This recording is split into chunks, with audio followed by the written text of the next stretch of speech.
So, just another quick one. Give whatever tips I can, eh? So this caravan, there's the shitter. Just up from the shitter, Kathy got a piece. Alright, a piece over there. And I've got a bit of a crooked foot this morning. I don't know what I've done, but I've got a bit of a crooked foot, so I'm a bit slow. But whenever I'm working a patch, I have this tendency to do something, and that's McCann Murray. You've been with us most recently, you would have seen it.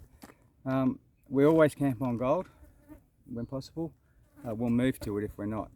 Anyhow, I walk out exploratory lines to my patch every day from the van. I just walk 1 metre over, and it's very loose chaining, but it's a chain, and keep walking with me, I can stop this. So here they are, just 1, 2, each time I've gone around this time in the bush this morning, and I'm 30 steps from camp, and there's another piece.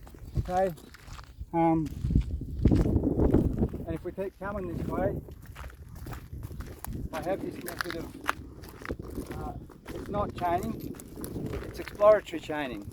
So there's different grades of detecting. I go up and down like a bloody machine, and I wouldn't recommend this so much if you're a real beginner, but my speeds go quite fast sometimes if I'm just looking for a patch, but it depends on the ground I'm on. Sometimes even if I'm looking for a patch, I'm actually going really slow too, and that's just experience, I reckon. I recommend that you go reasonably slow all the time. Anyhow, so each morning I'm just walking out 50 metres down this way to the patch, or to the main patch. This whole area is a patch, is what I'm going to get to. And again, here's my little lines down here that I'm walking out, a couple of metres apart, 1, 2, 3, and I'm just meandering. That's a good word. Can you see those chain marks here, hun? Yep. They're certainly not chaining, but they're just meandering, and it's just showing me where I walked yesterday. And I do the same when I go back for lunch or morning tea. I'll walk back on the next line, and they're quite broad, but all I'm doing is my favourite thing, is I'm proving up the ground. Now I'm getting there, all along here there's dotted nuggets. I've done the same. I've walked another line about 30 metres up that hill and done the same thing, walk backwards and forwards. And what I'm getting to is, there's only 3 lots of chain lines out here, but they're over a big area, right? You haven't got the time to paint the whole ground everywhere in your whole life. I heard Andy Lee say that recently, and you know what, Andy, you're right onto it, mate, 100% behind you. You don't have time to paint the entire ground of the world. There's too much, right? Especially over here in WA. It's a bit different where Andy is, but even still, mate, he's right onto it. And I'm sure Andy does the same thing. Speeds up till he whacks a few hot spots, then you slow down and have a good look, and everything should be systematic after that. Anyhow, so, as you can see, we're still walking to the patch. Then got another little deep one yesterday coming home. We're going back to the van. So, again, all these holes will be filled in, okay? It's only a couple of days on this spot. No one else is here, so I'm leaving them open. There's another one up there. Anyhow, so you can see what's happening. I'm just being curious, and I'm walking the same way out each day, and then I go up 30 metres and I walk back to camp on a different set of lines. So what it's doing is it's just proving out there was alluvial gold. And as a prospector, I reckon that's one of the most important things you can work out. Obviously that there's alluvial gold, but to work out the scale of it and how much of an area it's over, and don't walk away from it, So anyway, keep on walking. I'm a bit slow because I've got a bit of a hobble today. I don't know what I've done. Okay, now we're back at the patch, right? And just notice, big tip, golden tip here, from the hill, we're the same distance down elevation in this straight line that I'm walking to where the bottom of my run is. I'm doing this for a reason. It's not a guess. It's an assumption or a theory that the gold's going to drop out in the same line along the same elevation down the hill at a similar drop out point, depending on what the hill's doing. So that's why I've walked this line, because look, we've just walked a straight line and bang, look at these holes everywhere, hun. We're back onto the patch. And they're in a similar line heading back to the caravan. So that's telling me I'm really starting to build my map of this area. But anyhow, so, go a bit closer, hun. So, you know, we can see that I'm starting to get a bit more serious here. Absolutely everywhere. What's that up there? But absolutely everywhere going up here. Okay, but honey hole right here. I was talking about it. So just talking about just the other day. We have outcroppings of the bedrock here. Can you zoom to that, honey? Right. Yeah, we have outcroppings. So all over here, shallow ground. The ground's all doing this, yeah? We're just along this little row of trees. Bang, bang, bang, little row of shrubs. And even all this little scrubby stuff here kind of grow because it's probably moisture. And the ground's a bit wetter here and there's no tap rock or no bedrock sticking out. So this just turned into, you know, let's just say, don't go too far, you know, just from here down, and every mark practically is gold too. Here, all the way down here. There's the edge of our bedrock. Our little gutter. I would call it a gutter. That's what this is, a gutter. Little gutter. And just everywhere now.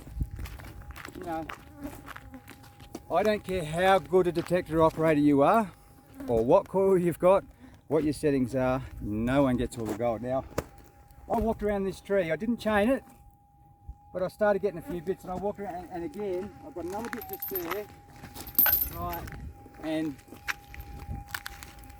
realising what you're on, once you realise what you're on, I could have easily just got a couple of nuggets and walked away from this. Easily. A lot of people would. Most people probably would. But I had a feeling what was going on, and have a listen to this, you know, like, this is flat on ground level, right? Can you hear that, honey? Might come closer. Yeah, I can hear it.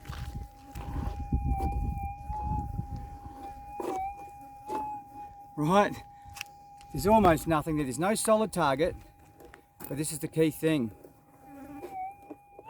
It's repeatable, and that's what you just need to take away from it. No matter how I move around that in different ways, I get the same noise. I can't speed this up, honey. I'm about to run out of video. So if we go down, now we've got something nice, and apparently I'm getting hurried up by the director. That technology, we ran out of battery. Anyhow, what I'm trying to get to is this little spot. If you're going to bring machinery out here, this would be a great little spot, because I know it's laying over a large area. But we're back to this honey hole business, and you know, unfortunately I've had quite a few digs at this. I would have, but I was so unsure, would have rather left it undug. But that's from surface level now, like I'm on the ground.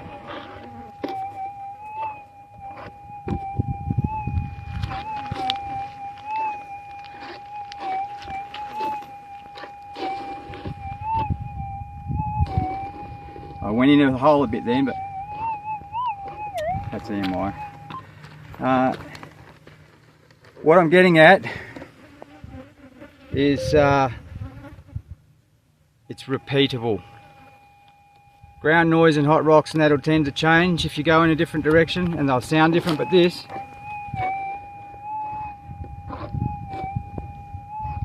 it's repeatable no matter what I do. Anyway, I've dug down a fair bit.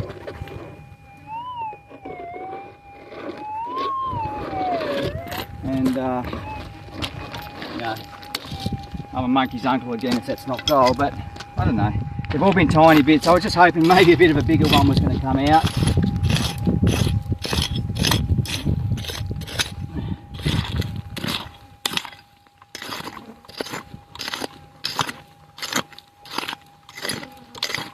Yeah, it's probably a bit close to out. This would be one of the deepest ones if it's not. Yeah, hugger.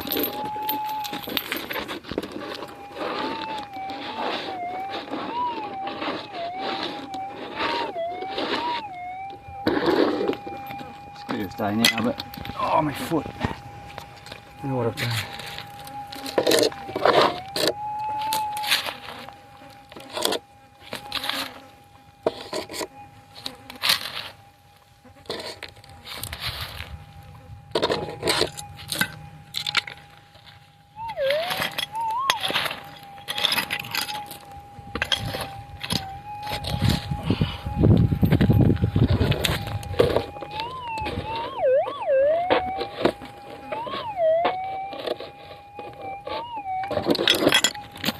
Oh shit, bloody hell.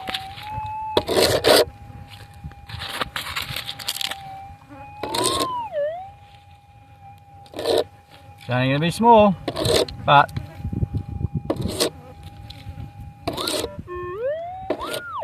yeah, the bloody detector's running out of battery.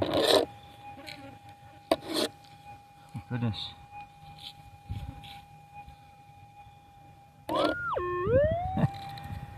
You know, that's a good old 6,000 for you at that sort of depth. You know, tiny bit, but it's just proving up. Oh shit! Sorry, it's just proving up that you know. Have a look at here, honey. You know, just in a circle around me. Now it's starting to pinch out as I go that way. So I'm actually going to snuggle back up against the bedrock here because there's a little drift coming down here and it's just going blit. And it's just, you know, you don't get them much closer together than that, do you, hon? No, it's pretty close. You know, a couple up there on top of each other, literally, like in between the holes. So, anyway, low and slow wins the game. It's a tortoise and the hare. But it is a treasure hunt, you know, when you really get onto a spot where you go ding, ding, ding, ding, you friggin' pitch camp on it and have a really good look, because they can be just, at today's gold price, you know, we used to be not too interested in those sorts of bits, but at today's gold price, we're interested in any bits. We like the big stuff, but these, you know, these put fuel in the petrol tank and food on the table every day of the week. Anyway, hit that like and subscribe, check us on Facebook, and we'll see you soon.